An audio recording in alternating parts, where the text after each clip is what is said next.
नमस्कार मित्रांनो, तुम्हा सर्वांचं एमएच टीव्ही चॅनलवरती स्वागत आहे। मित्रांनो, तुम्ही जर चॅनलवरती नवीन असाल तर चॅनलला सबस्क्राइब करा।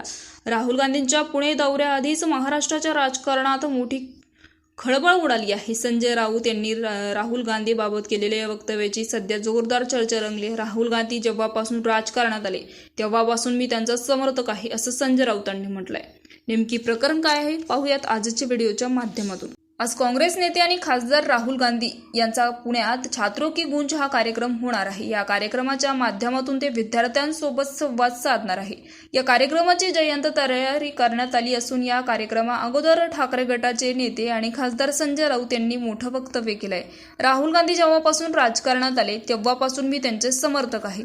राहुल गांधी या देशाचा नेता आहे हे सांगणारा मी पहिला माणूस आहे। तेव्हा मला लोक वेड्यात काढायचे, राहुल गांधींना पप्पू असं म्हणायचे। तेव्हा देशाचा हा नेता आहे, देशाचं नेतृत्व करेल मी असं सांगत होतो, असं वक्तव्य संजय राऊतांनी केलंय। या कार्यक्रमाच्या पार्श्वभूमीवर संजय राऊत यांनी भाजपवर जोरदार निशाणा साधलाय। ते म्हणाले, राहुल गांधी या देशाचे नेते आहेत। जर हे मोदी शहांना मान्य नसेल तर भविष्यामध्ये संसदेत राहुल गांधींसमोर या नेत्यांना विरोधी पक्षात बसावं लागणार आहे।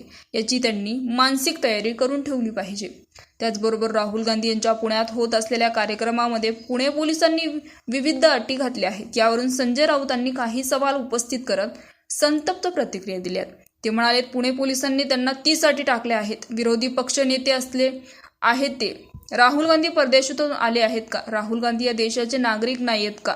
पुण्यात अमित शहा येतात, अन्य नेतेही येतात, त्यांच्यासाठी अशा अटी टाकल्या जातात का? असा सवाल त्यांनी उपस्थित केलाय। सीओपी तंत्रज्ञान विद्यापीठ परिसरात काँग्रेस, NSUI आणि अखिल भारतीय विद्यार्थी परिषदेच्या कार्यक्रमामध्ये जोरदार घोषणाबाजी आणि धक्काबुक्की केल्याची माहिती समोर आली आहे। दोन्ही गटातील मोठ्या वादानंतर शिवाजीनगर पोलीस ठाण्यात काँग्रेस कार्यकर्त्यांविरोधात गुन्हा दाखल करण्यात आलाय। अभाविपच्या तक्रारीनंतर पोलिसांनी ही कारवाई केली आहे। राहुल गांधी यांच्या कार्यक्रमाला उपस्थित राहू नये यासाठी सीओईपी परिसरातील तरुणांना अभाविपच्या काही कार्यकर्त्यांकडून धमकावण्यात आल्याचा आरोप युवक काँग्रेसने केला आहे। या प्रकरणी काँग्रेसच्या बड्या नेत्यांनी गंभीर आरोप केला असून या प्रकरणाचा पुढील तपास करण्यात आला आहे। संजय राऊतांच्या या वक्तव्यामुळे राहुल गांधी बाबत ठाकरे गटाची भूमिका पुन्हा एकदा चर्चेचा विषय ठरली आहे। आता छात्रों की गूंज कार्यक्रमातून राहुल गांधी काय बोलणार आणि त्यांच्या वक्तव्यावर महाराष्ट्रातील राजकीय नेत्यांचं काय प्रतिक्रिया असणार हे पाहणं महत्त्वाचं ठरणार। तर व्हिडिओ शेवटपर्यंत नक्की पहा।